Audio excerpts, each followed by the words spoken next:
all humans you have encountered and are even meaningful to you are not even all real humans. They're not even really humans. So do you think that the essence of the divine is so far away and there's so little connection that this human vessel has basically been completely taken over by something else?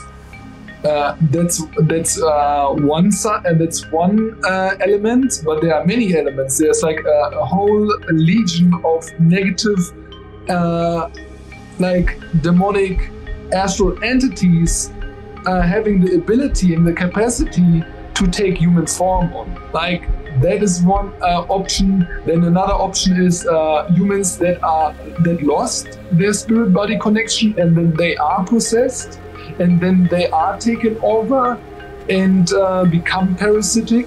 Then we have another thing that